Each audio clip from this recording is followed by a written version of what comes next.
Hi everyone. Shabbat Shalom. Let me know if the sound is okay, if the picture is okay.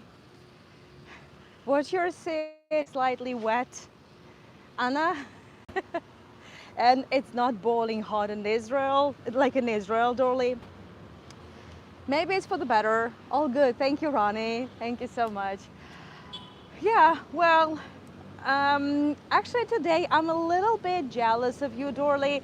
We really could use a little bit more of the Israeli sun, just a little bit, and a little, even less of the Israeli heat, maybe just 3 or 4 degrees Celsius. That would really work a miracle, but that's okay, as long as it's not really, oh, it looks like a nice hat. Oh, I love it. As long as it's not really a pouring rain like it was yesterday morning, that's okay. My mom is not here. It's only me. My family is resting, digesting a nice dinner that we had together. But hi, Marian. Hi. Thank you so much, Marilyn. Thank you. So, speaking of updates, family updates. Yes, my dad is here. If you follow me on Facebook or Instagram, that you know that my dad is here too. What is this sound? Oh my goodness, I hope that they're not really going to mow the lawn now in the rain.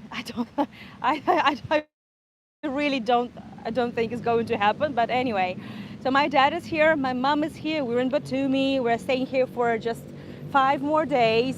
And the weather, it's not that magical, but we don't really care much about the weather as long as we are together, having fun, playing board games, and stuff like that. Obviously, I keep on working hard because, yeah, but we're having a good time.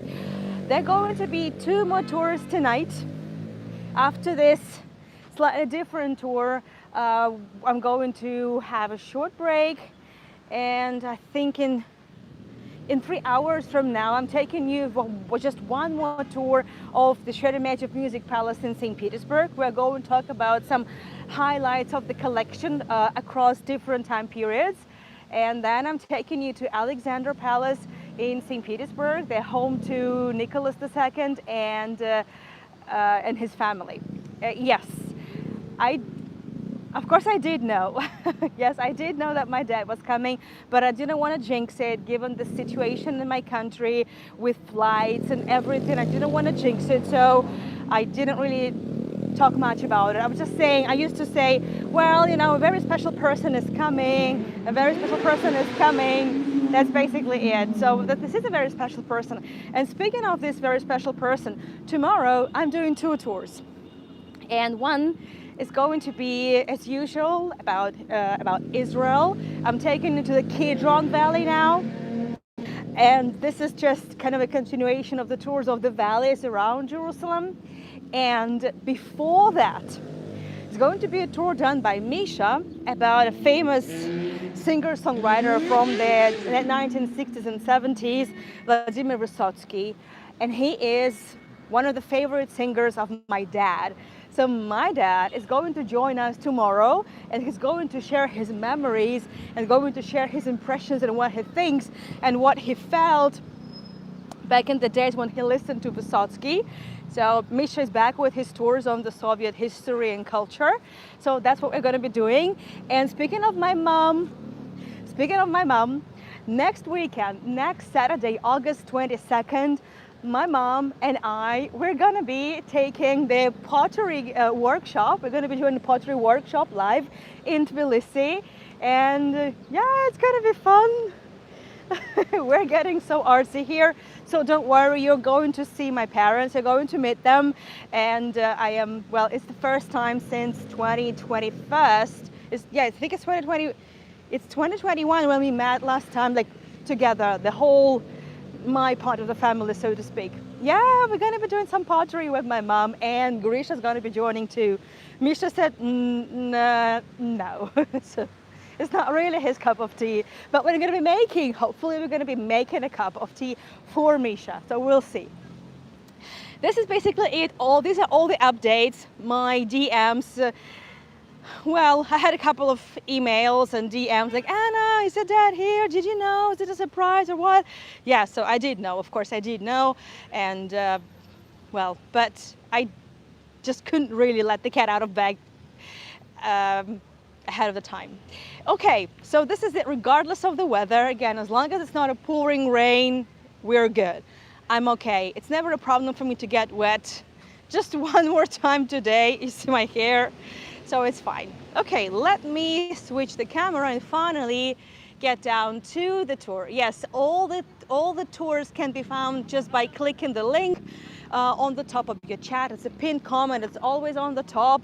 AnnaYourGuide.com. This is my website. You can find some more tours for the next weekend. It's already there. And it looks like I'm going to be doing just one more tour of Batumi before we leave. I'm not sure when it's going to happen. I will keep you posted. So if you are subscribed to my newsletter, you are definitely going to be informed. It's something that I didn't plan, but I think I have enough content just for, you know, one more special tour. So this is basically it. You see, we are not by the sea. We're somewhere further from the downtown, and we are in a nice green area.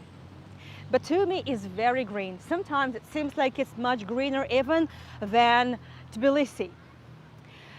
And oh, well, that's why I think this is a nice spot to remember once again at what cost Batumi has become such a green city, such a nice place, such a safe haven in many ways, not only because of its lush greenery, but also as a port city and as a city where so many Russian nationals back in the 1917 and also not so long ago found refuge.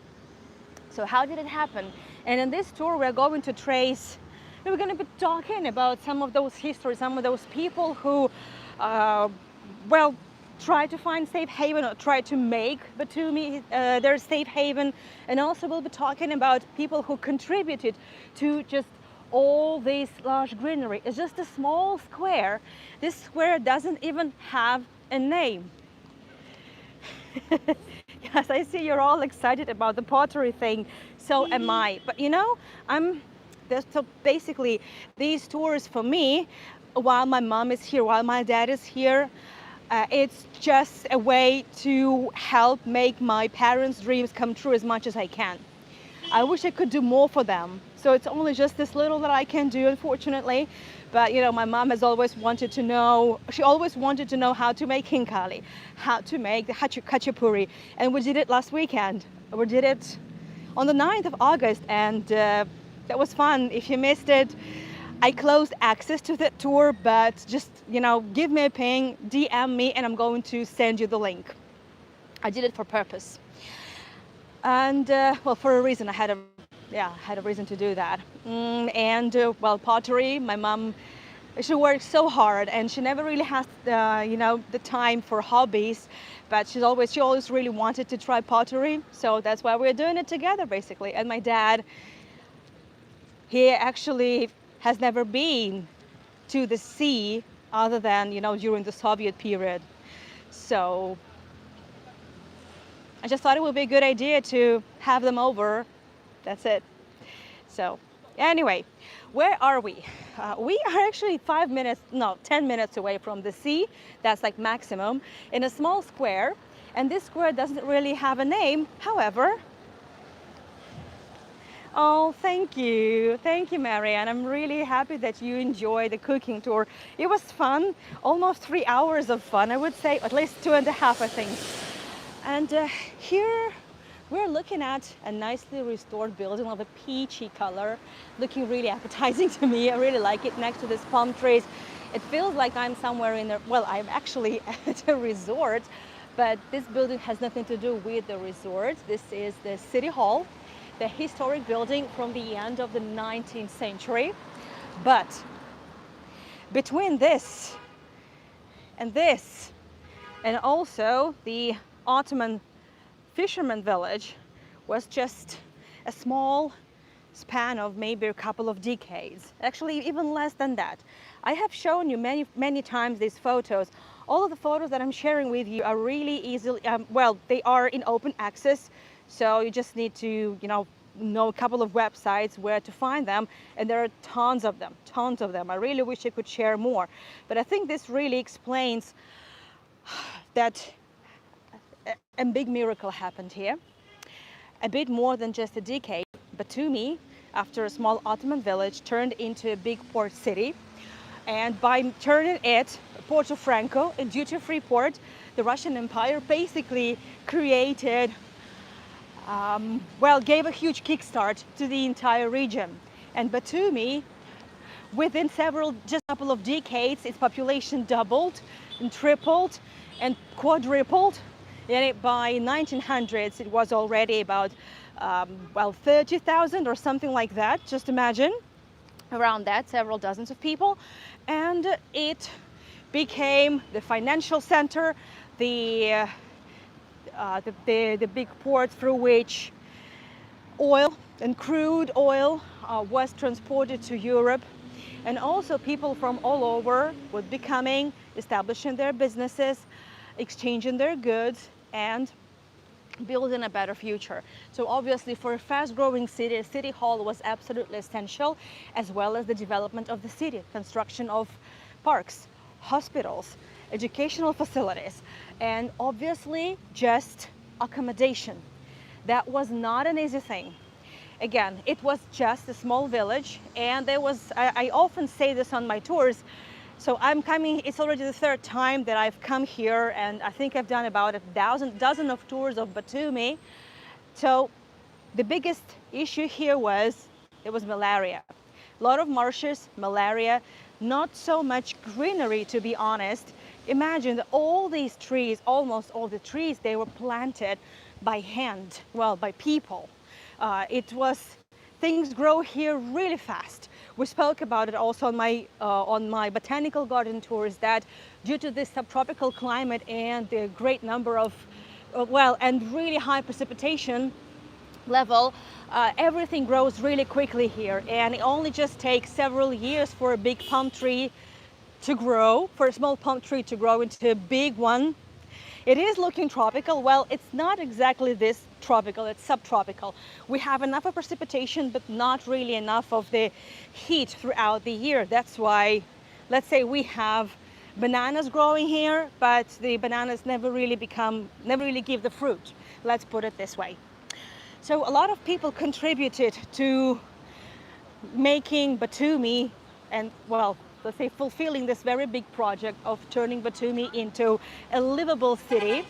And one of the people who did that was, well, I've spoken about many of them, but we'll talk about some more. It was Luca Assatiani. Luca Assatiani, I'm actually right now standing in the street named after Luca Assatiani. It's very close. And we're going that way. What is the government tax? Sorry, I'm not, it looks like I've missed something on the chat. I envy the rain. I've just been, oh, I see, government tax last night about the heat. What was it? We're having, I think here we're having a little bit different problem because Georgia has been really under heavy rain, almost the entire territory of the country. So I think we're having the opposite problem, and we could do a little bit of exchange of the weathers. So Luca Assatiani, I will introduce you to this gentleman a little later, was actually the very first mayor. It's 1885. The first mayor was appointed just 3 years after Porto Franco was established. And about 10 years prior to that, Jaria, this big region, was conquered from, oh, the fires. Yeah, I got it. Please stay safe, my friends. Everyone in the affected areas, please stay safe because, yeah, so the heat never really comes alone, unfortunately. And here, you know, we had some floods, so that's not really a good idea. That's true. Wow, not really a good idea. Wow. Yeah, so, and just imagine about 15 years, you already have a mayor, you have a gorgeous building of a city hall, I will cross the street for you to see it also from there, because it's just the back facade. And you know what I like about this particular area is that, sorry, I had to cross the street, that in one, let's say at one intersection, at just one crossroad, you have this modern building. I think it's a nice example of modern architecture. It's really mimicking some sort of Art Deco to me, and a little bit of Art Nouveau as well. We're going to look at it also from a distance, and you might have seen it already. But the construction was always a big issue, and also the accommodation was always a big issue for Batumi, because there was very little, little trees growing. So everyone, I will just come a little closer for you to see the City Hall building. Yeah, stunning, exactly. Thank you so much. I think it is a stunning building, and I'm so happy to see the City Hall building nicely painted over and restored. This is a beautiful example of late 19th century architecture. So with a City Hall like that, I would say they set the bar really high. A lot of international architects worked tirelessly to develop Batumi and to bring more construction materials and accommodate more people, house more people that were coming every year in thousands. I have some photographs. The building looks pretty much the same. Look, there you go. That's the City Hall building. Well, a city through which port 70%, let's say the oil to Europe is transported, I think, and I mentioned it, that 70% of the Europe's kerosene actually came from the crude oil coming from Azerbaijan through Batumi, be it by the railroad or be it by the pipeline that belonged to the Nobel brothers. That doesn't really matter. So obviously a building like that, a city like that, had to have, I would say, a proper representation architecturally. This is the photo from the Soviet period, more or less. And that's the square. So the square doesn't really have a meaning, just a little square next to the City Hall. But I found some nice photographs. So people tirelessly, engineers, architects, gardeners, doctors tirelessly worked to just solve one big issue. We need to get rid of the marshes, so we need to plant more trees. We need to improve the healthcare situation. We need to build hospitals that constantly needed money. And every free square of land, like take a look at this photograph. This is a little square, a little bit over to that way, a little bit. There you go. And I think I have one more photograph. Just give me a second. Woohoo! Oh yeah, this is my favorite. There you go. Look how green Batumi was. This is somewhat 1900, early 1900s. So there used to be a big fountain as well. Well, but that's okay. So let me move from here, and once I cross the street, I will show you once again the facade of this residential building. Accommodation was a big issue. And that's the problem we are still seeing today. Well, it's even today, let's say the looks of the city have been pretty much affected by that issue that came about once Batumi became a big city. Well, started growing, let's say, frantically, simply because people were coming in great numbers really quickly, but with due to the lack of the construction materials, and also the situation where the marshes, it wasn't that easy to actually build. And people just started building from makeshift materials. And some of the historic buildings were also, let's say, constructed in not really, let's say, diligent way. And That's why restoration actually gets a lot more complicated. We're here in a nice fountain. I really think that today it's not really necessary to turn it on. The fountain is from the Soviet period, but I really like these putties over here. I think they're just wet enough. There's not really much need for the water.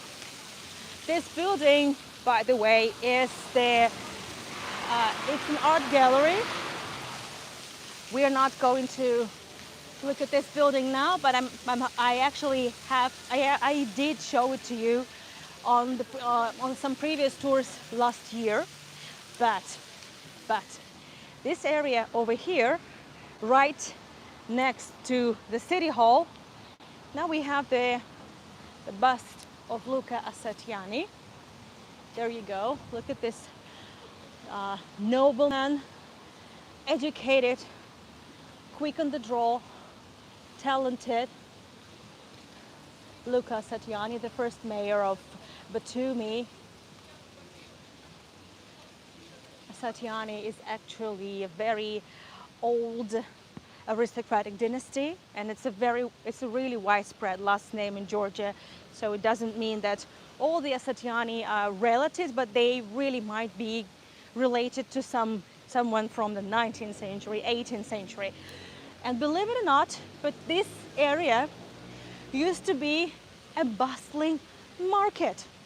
Of course, because it wasn't just about the port. You know, people who lived in the city needed to buy goods, needed to sell things, and they needed to shop somewhere, do their groceries.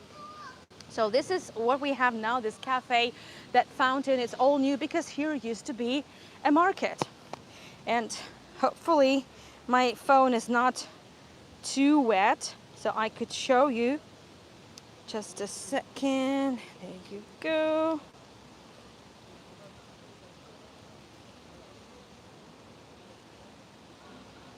Yeah. So this is the photograph of the market square. It was just a market, you know, little wooden stalls here and there, and goods from all over, local farmers, local villages. There you go. It looks pretty much like markets now, but obviously the big market was moved in the Soviet period, and it's now far from the downtown, which is an issue because there are only some small, how shall I put it? There's just, you know, only some small markets, you know, supermarkets, but I'm really missing the vibe of the real Georgian markets. I am not sure this is the photograph taken at the market that used to be here, but here used to be the central bazaar, the central Batumi market. And even if this photo wasn't taken here, which I think it did, because have a look. The vibe was definitely the same, but I think that the photo was taken here because you're looking at the building right behind them. Look at the backdrop. You see the same lines? Huh? I've just realized that, again, I cannot verify that. I am not sure, but I think that's the one. The pattern, the rustic pattern on the walls is it's very possible it's one and the same. A wet phone. Polly, you forgot what it's like. Oh my goodness. Well, I'm sending you the wet vibes. Never thought I would say that, but I'm sending you wet vibes. I hope it works. Not wet wipes, but wet vibes. Hi, Annette. Hi, dear. Thank you so much for all the support. Thank you so much for adding me on the calendar. So right now, thanks to Annette, you can now find my tours also on one more calendar. So altogether, there are now 3 calendars that my tours are published. And so, Annette, I was just saying that here used to be a big market, and not far from here, I did several tours in the previous years. Over there used to be the so-called Jewish quarter. But you also probably remember that I would say in Georgia, there really wasn't such a thing as let's say a Jewish quarter, because Jews never really had to live separately. They would live, I would say, around synagogues and Jewish schools, but because there was never really any oppressions or well, so-called segregation or separation, Jews could live actually anywhere they wanted. And also, I need to show you one more photograph. I'm gonna do a little jaywalking here. So here used to be the market square, and a lot of Jews would actually come to the market to trade and to shop. I found one more photograph. Oh, yeah, there you go. So the market square. It actually says the bazaar square. What does it say? Bazaar Plaza. Okay, yeah. So the market square is just one side of the market square. I like all these boys. So there you go. But speaking of this building, big question, can you get a good bagel in Batumi? Ronnie, I haven't really found any bagels in Batumi. Not like I was looking for them, but there are several kosher restaurants. There is a big Chabad center, there is a big synagogue, and we even visited the synagogue. Together, we were inside, we were allowed to film there. Those tours recordings from the past years are available for my sponsors and also on demand. Okay, so speaking of this street, well, this street, the Marjanishvili Street, it crosses the Asatiani Street over here. I will show you. Adrian, thank you so much for finding time to join me. I know it's been hectic for you, so thank you for being here for me. So over there, this is the Asatiani Street, and we're going to be back on the street. But speaking of this building, so it's my third year in Batumi now. And in the last year, one of my last tours of Batumi actually finished here. I took you to this building, which looked really weirdly. Half of it was purple and half of it was in scaffolding because it was exactly undergoing a restoration at that point. And I'm so happy that the building has been restored and it's looking really nice, looking top-notch, which means the job was done and it's amazing. And also like about this building is that this building, give me a second, I hope we're not going to lose each other, has a nice little lobby. We were here last year. It's not really, it's not St. Petersburg, it's not even Tbilisi. I'm sorry I get to compare here, but, well, we're human beings, so yeah, sometimes we have to, compare. It's not like I'm being judgmental here, but it's, there is this issue with the lobbies because of the humidity level, with all this crazy precipitation. Well, frescoes will just die within probably 1 year, maybe 2 years maximum. And that's why most of the lobbies would have some stucco decoration, just covered in plaster, and this is it. Well, it is what it is. I attended a tour done by a colleague of mine, and well, I was hoping to find more lobbies. I was hoping to collaborate with her, but there wasn't really too much to show. But I will be sharing something more on the next tour that I hopefully will be able to arrange for you, but I will keep you posted. But I think that even like this lobby is quite charming. This building used to belong to an army general. Pomorsky was his last name. This information is in the open access. However, there's just as much information as I have just provided. So Pomorsky owned this building, and the apartments here would be just rented out.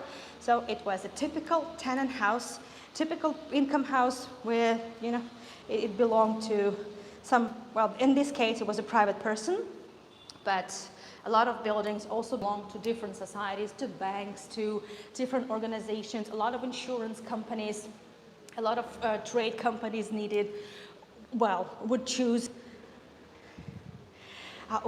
to invest in the real estate, knowing that the real estate and accommodation in Batumi was in high demand and always, well, expensive if it was something worthwhile, for sure. So I'm happy that this building is looking this nice and the lobby is still there.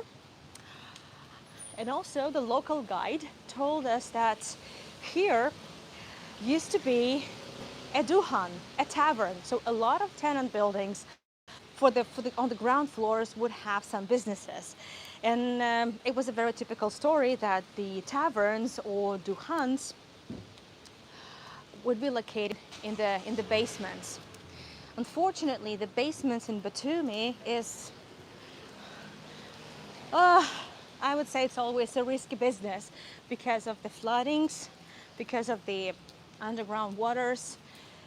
And at the moment, as far as I understand, there's not really much going on because they're still fighting the same problem that's been here for over a century.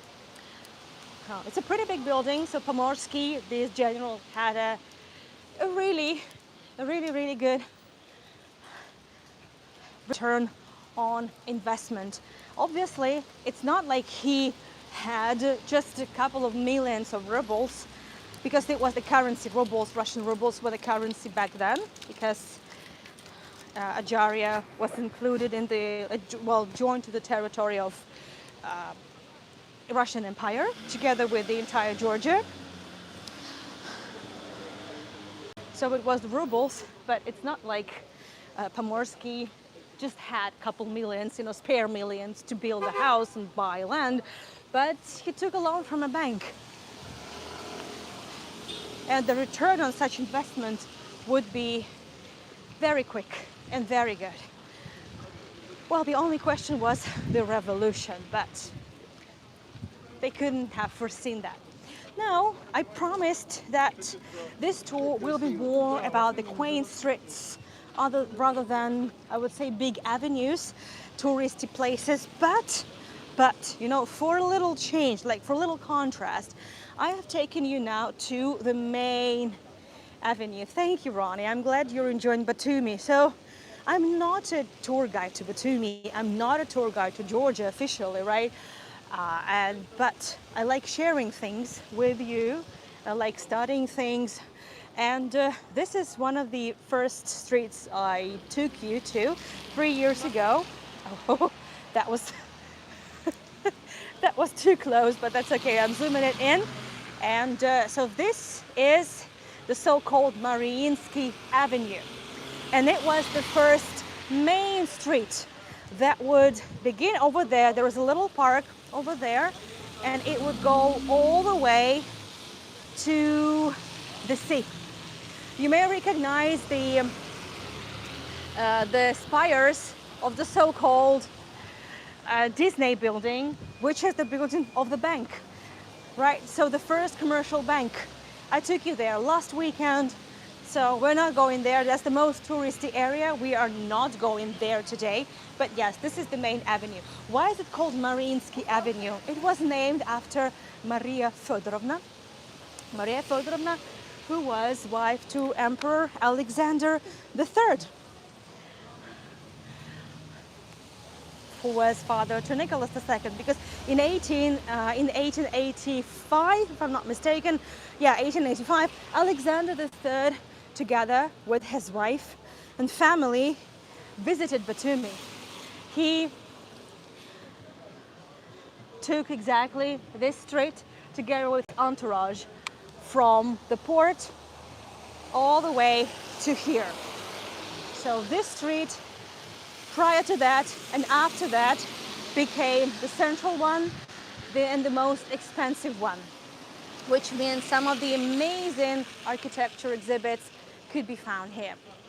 And this is the building I also might have mentioned on the previous tours, but I never really gave it, I would say, enough attention. Well,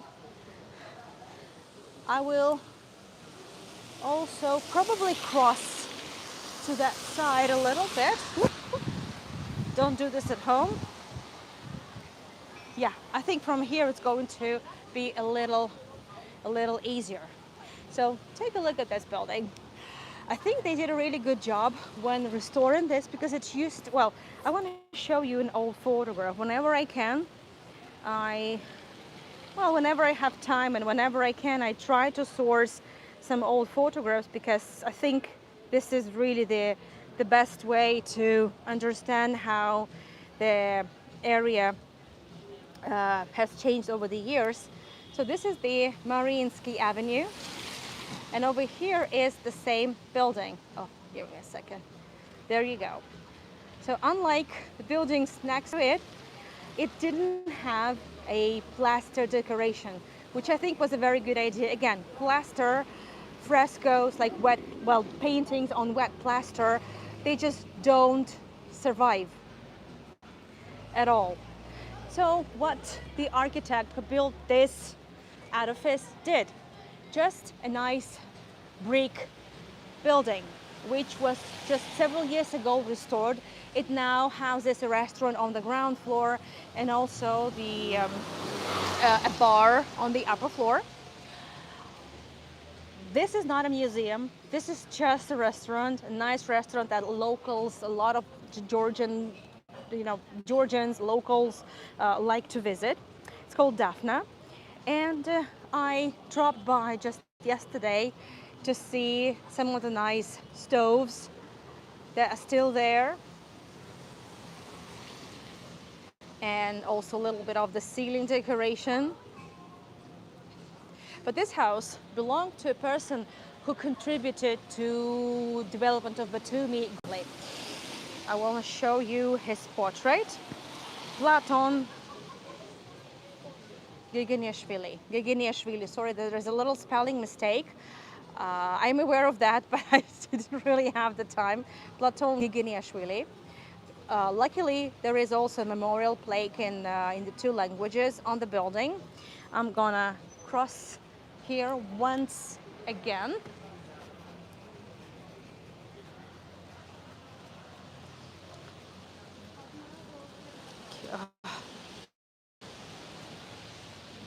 There you go, Giginiashvili. Go, 1879, 1949. Platon Giginiashvili was a doctor and a great man, very kind. So he started in Ukraine. He was born in Georgia, started in Ukraine, lived for a long time in Odessa, and then in 1906 he returned to Georgia. He moved to Batumi because Batumi, it was like America of the Caucasus.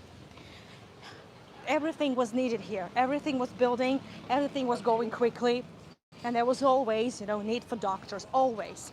We're going to be speaking about some more doctors a little later, but Giginiashvili came here and established a hospital. He helped fight malaria, which was still there, and also, let me show you some more photographs. I need to find a little corner here, maybe. That's a nice table over here. Give me a second. So he specialized in infectious diseases and also children's diseases. There were not so many children's doctors. There were not so many specialists that really knew the difference between adult diseases and also child diseases. So he opened in this house, when he purchased it, he opened his medical office, and he admitted his patients in this building. Mariinsky Avenue, it says, and also it has his working hours from 8 to 9 and from 4 to 6. But he also lived in that building, and that's also him in later years. He also purchased a big plot of land in a different region of Georgia, and he purchased a great number of plants from Europe and had a little botanical garden to himself. I think this is it. Yes. And if we go a little bit over there, we will find ourselves already in the main square, the Europe Square, the famous Europe Square, where I started a gazillion of my live streams. So I am not going there. I'm not going there. Before we wrap up with Giginishvili, I will just say one thing.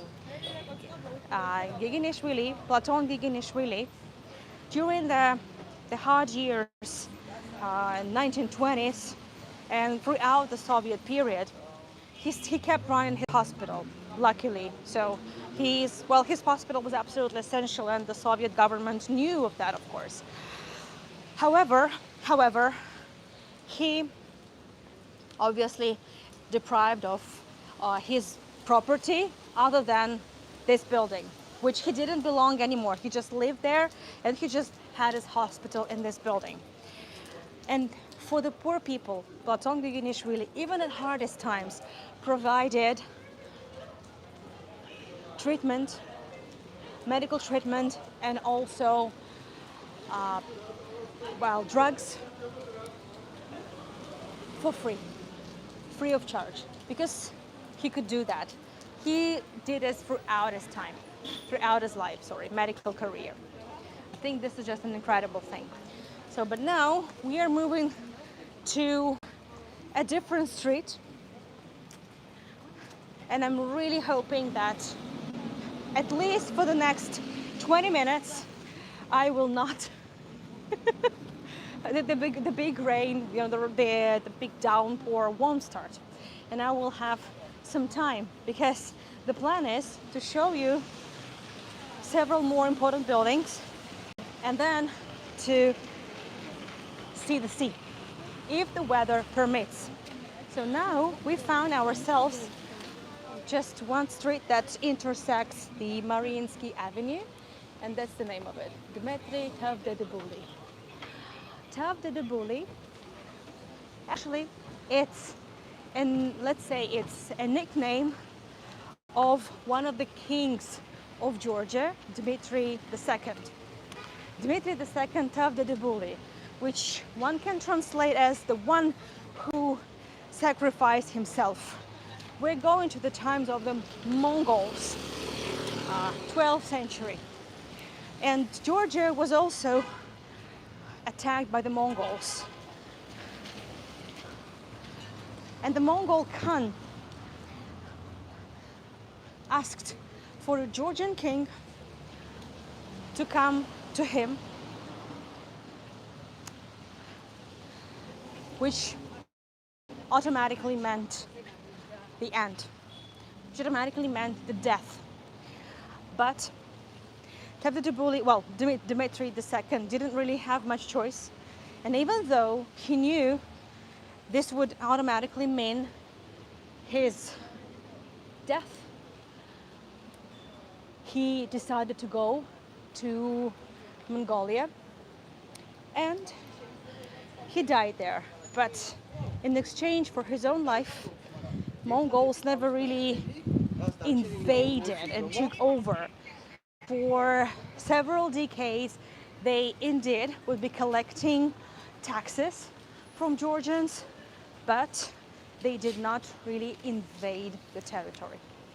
So it was just, I would say, a little bit of parasitism, rather than the proper full-scale invasion. But obviously, we are not going to be delving into the stories of the 11th and 12th century. Remember, we spoke about Batumi, that became a safe haven to many people, to many visitors, and it also became a favorite resort. And in this building lived some really interesting characters. Here lived the Shatilov family. There is an inscription that anyone can easily find. So I'm gonna translate it for you. From 1888 till 1903, in this house used to live the family of the three sisters, Shatilov sisters. Hi, Misha, good to see you. The Shatilov sisters, Claudia, Natalie, and Sofia. And also the son of Natalie, Pavel. And their good friend was Anton Chekhov. Anton Chekhov loved Georgia. Anton Chekhov was well, frequently visited Georgia, and he liked to stay in Batumi, of course. Just in case, give me a second. There you go. This is Anton Chekhov, the father of Uncle Vanya, the seagull, the three sisters. And Anton Chekhov had a lot of friends in Batumi. And he actually stayed in this very street, 3 houses away from here. I may have mentioned it on the previous tours, like last year, but I'm not 100% sure, so I'm going to share the story again. So Anton Chekhov was a frequent guest in this house. And the three sisters, Sofia, Natalie, and Claudia, they inspired him, and they served as prototypes for his favorite play, The Three Sisters. I like it that everyone is greeting Misha. You're going to see Misha tomorrow on the Vladimir Vysotsky tour together with my dad. Well, my dad will be there for some time at least. So, and Anton Chekhov wasn't the only talented traveler that visited Batumi. There were many more. So, and I'm pretty sure when Anton Chekhov was in Batumi, well, he would just walk down the street multiple times. And this building, you know, I'm sure it must have looked a lot nicer than now. There's some buildings are still waiting for their turn for restoration. Well, this one is actually looking a really top-notch, top-end housing, looking really upscale. And I'm just hoping that this poor building, this poor thing, will be taken care of shortly. And why am I thinking that Chekhov walked here multiple times? Because this is where he lived.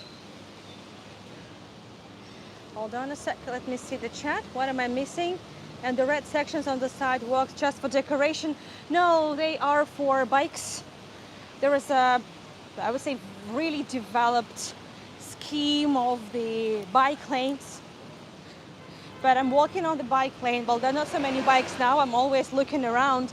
But because I want to show you the buildings, I need to step a little backwards, but just to be able to show you as much as I can. So don't do this at home.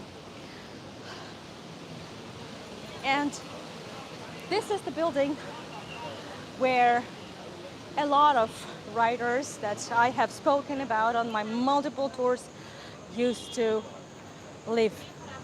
The apartments here were just rented out to anyone, and for some reason Anton Chekhov or Maxim Gorky, there you go, Maxim Gorky, Russian and Soviet writer, also the head of the literary union of this during the Soviet period. We mentioned him gazillion of times together with Misha. He contributed greatly to the Soviet literature, and he also helped save a lot of Russian writers during the revolution, helped save them from the Bolsheviks. And Maxim Gorky is an interesting character.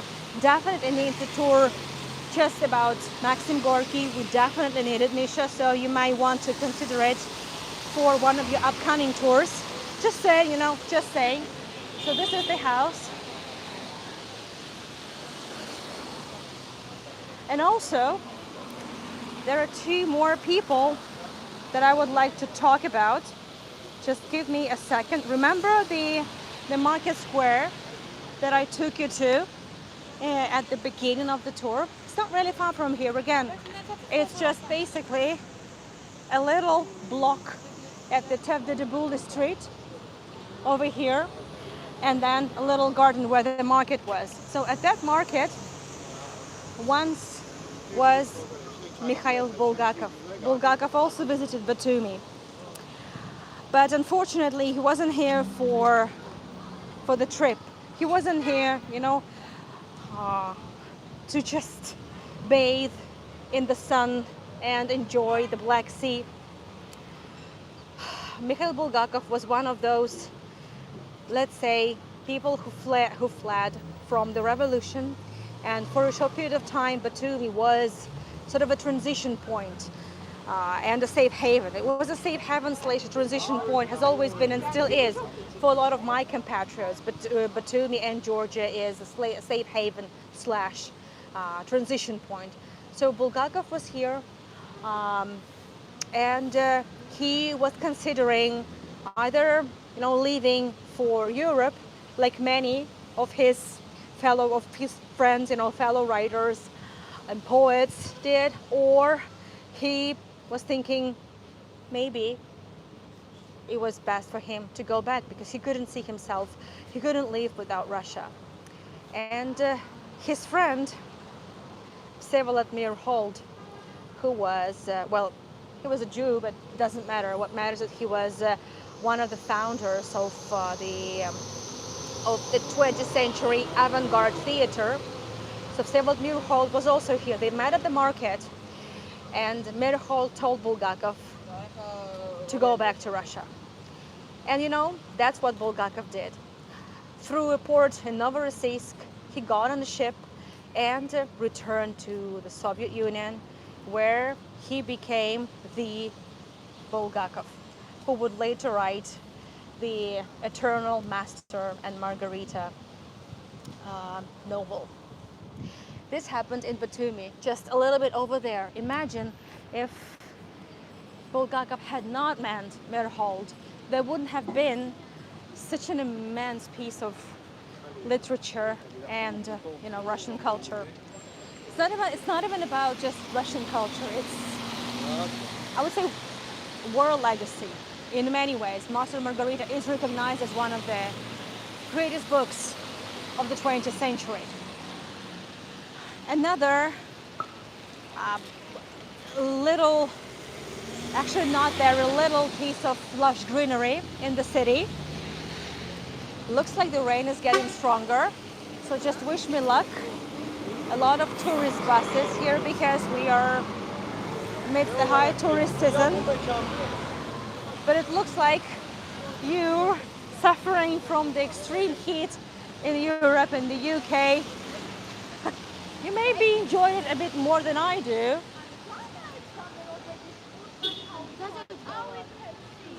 Look, this building, the entire wall is simply covered in, I think it's wild grapes. I think it's looking amazing. This is a modern building, but look how they have incorporated,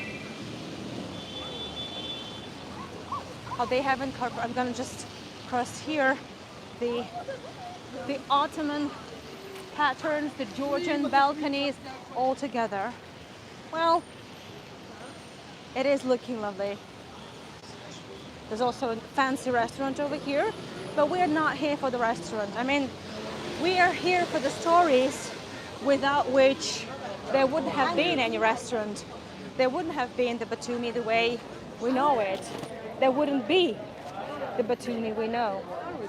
So I need to move a little bit faster over here.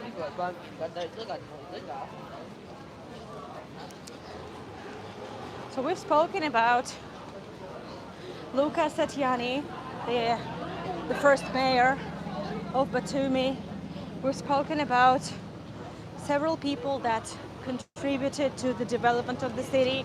On the previous tours, we spoke about the gardeners, we spoke about the engineers who helped develop the infrastructure and fight the malaria. We spoke about the doctor, Platon Gigianishvili.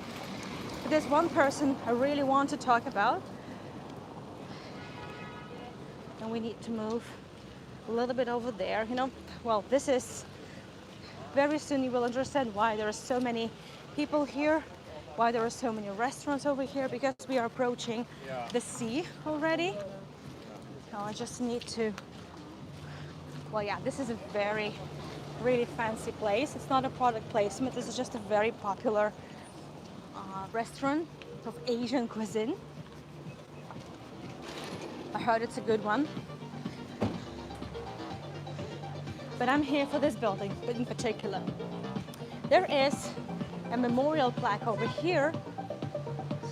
I'm not sure if you can see it very well, but anyway, here from 1915 to 1918 lived an outstanding Georgian ophthalmologist, Alexander Shatilov. There you go. That's his building. Unfortunately, because of the restaurant, because of the tent, and also a lot of people, you can't really see much of the building from here. But hopefully, once I cross the street and show you a little bit more from over there, we will be able to see a little bit more. But there you go. This is Alexander Shatilov. That's him. This is the only photograph I was able to find, unfortunately. There is a police car here. I don't want to be filming police, but I'm gonna cross. Woo. Just give me a second.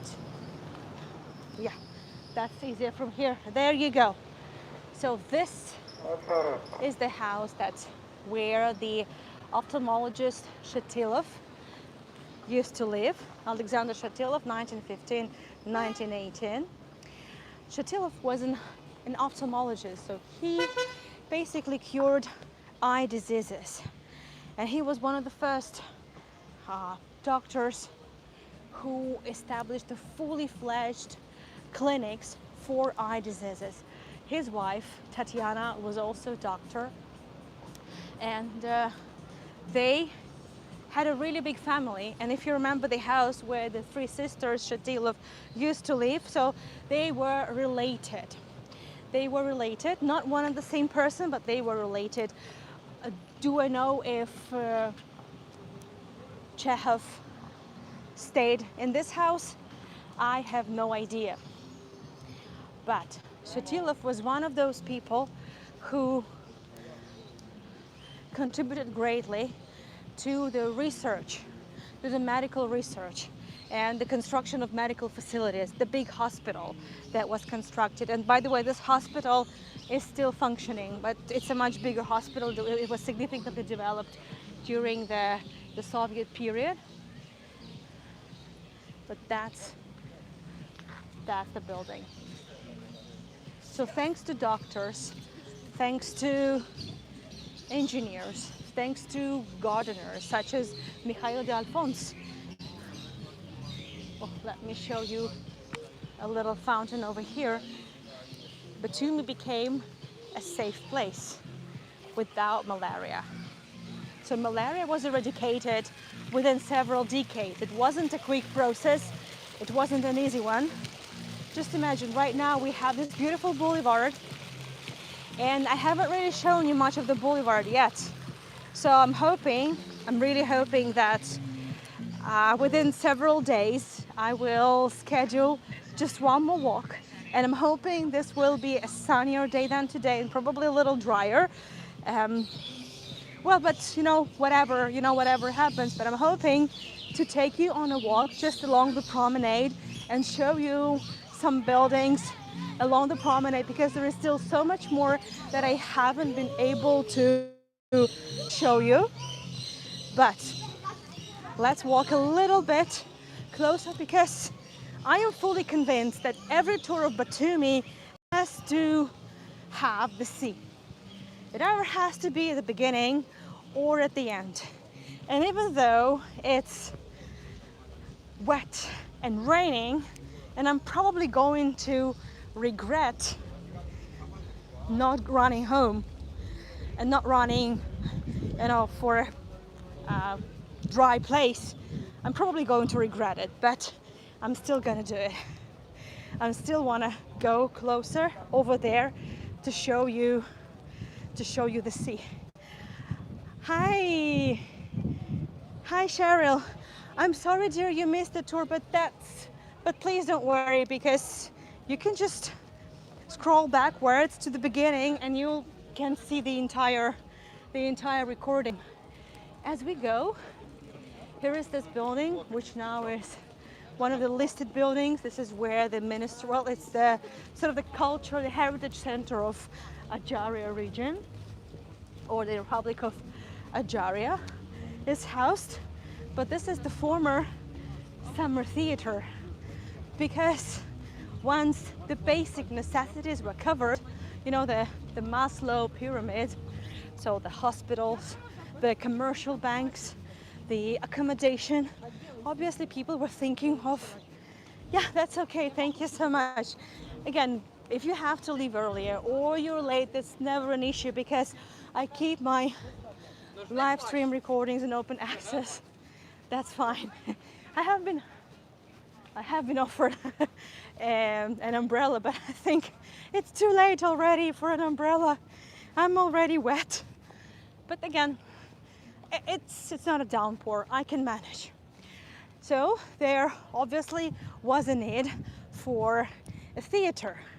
We saw on the previous tours, we saw beautiful Art Nouveau facade of a cinema, the Apollo Cinema. I love this mosaic. It's just one of the highlights of the boulevard.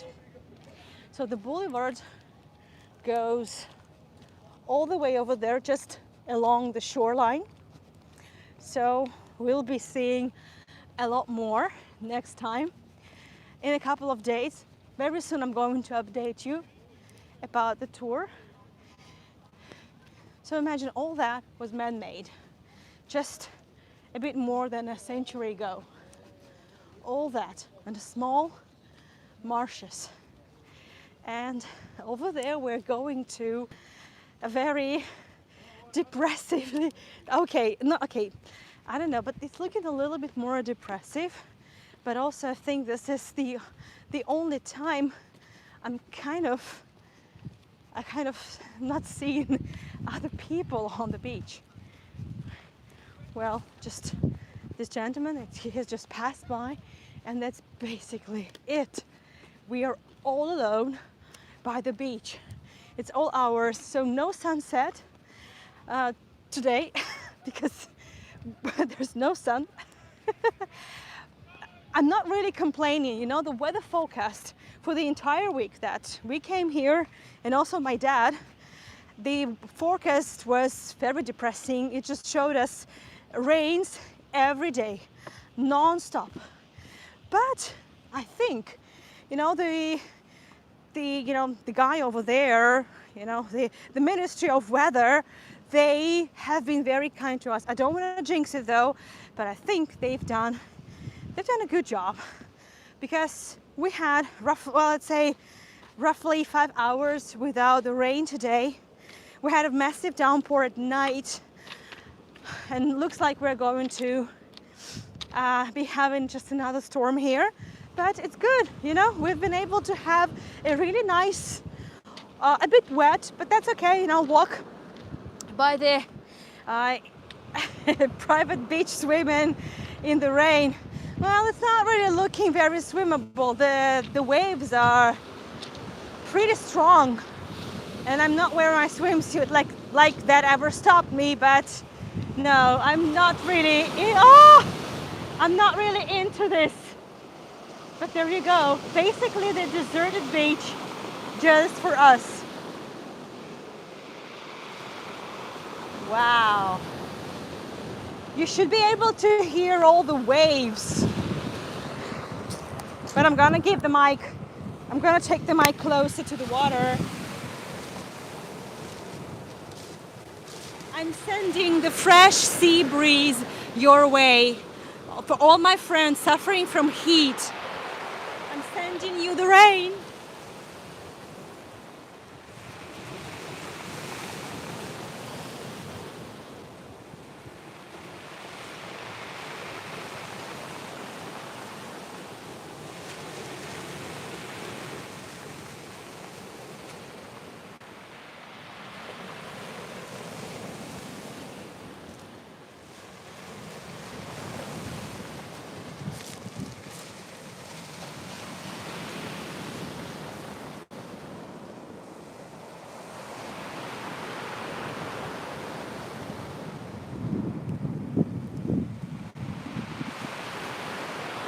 Wow, look how this wave is actually curling up over there. Let's zoom it in a little bit. Woohoo! So my dear friends, so with this this is really close and crazy, oh my goodness. So my dear friends, with this tour, I was meaning to take you to a bit less known areas of Batumi. I like this virtual appreciation of the rain. I just really find it really sweet, and I am wishing all of you a little bit freshness, and I'm sure you could use a bit more of this rain than I do. What the hell is that? What is that? I mean, look at that. That's like the perfect Orthodox curls, like the side locks, you know, the Orthodox Jews men are wearing.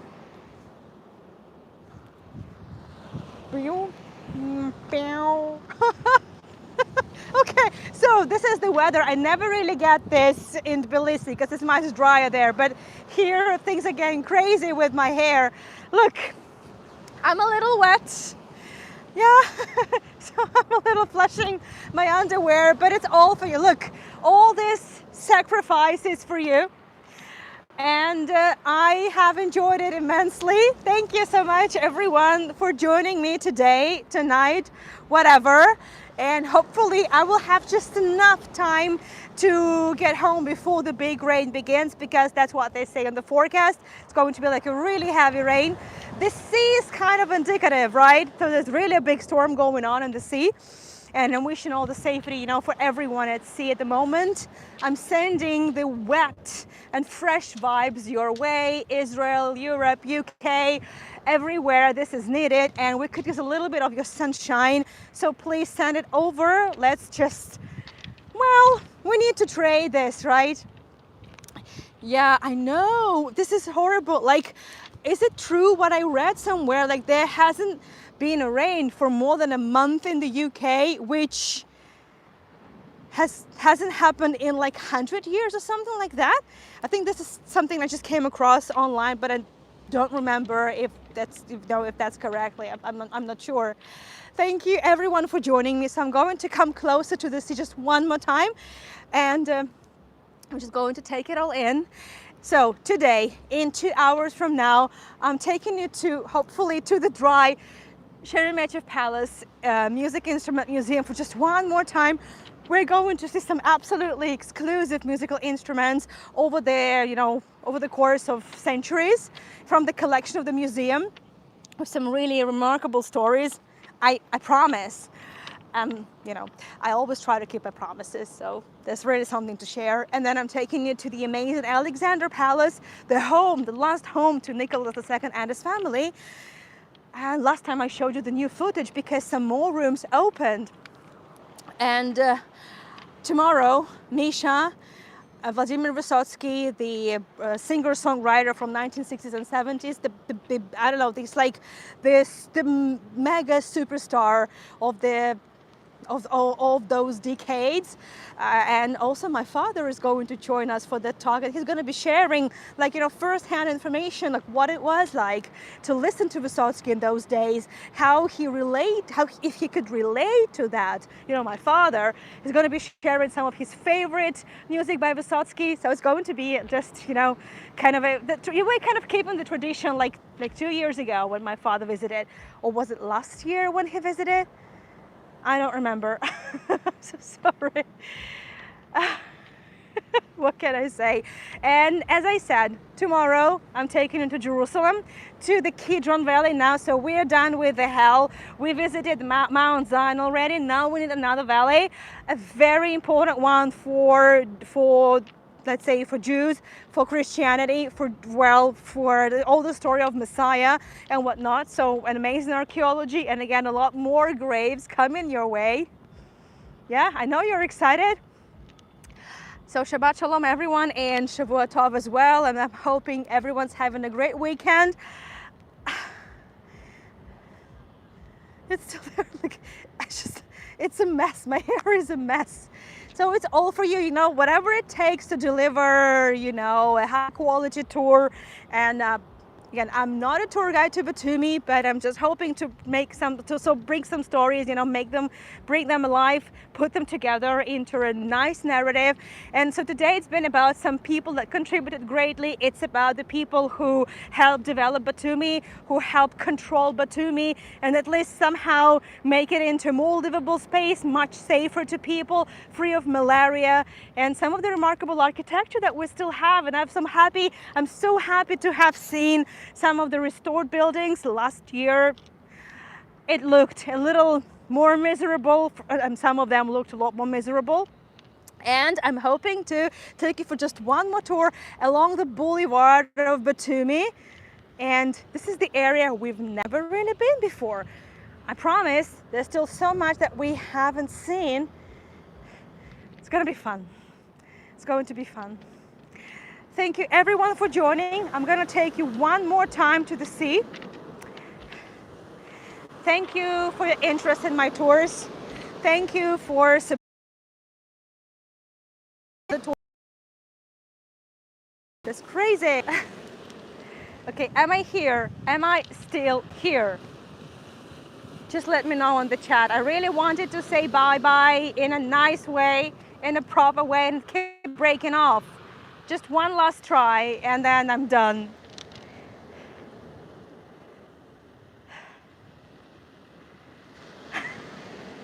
I mean, look at that. What's going on? It's all see-through. Okay, so once again, thank you everyone for joining. AnnaYourGuide.com. My schedule is there, including the pottery workshop next weekend with my mom. Also, thank you in advance for all your donations, be it Buy Me a Coffee or PayPal. Much appreciated. Your support means a lot to me. One more time, we're looking at the sea, and I'm off to a warm and dry place before I, flash it even more. It's really flashing. I can completely see through now.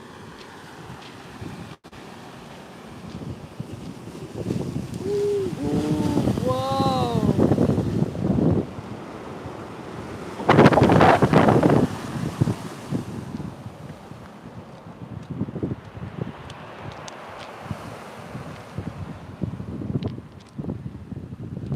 Thank you, Dorley. Thank you.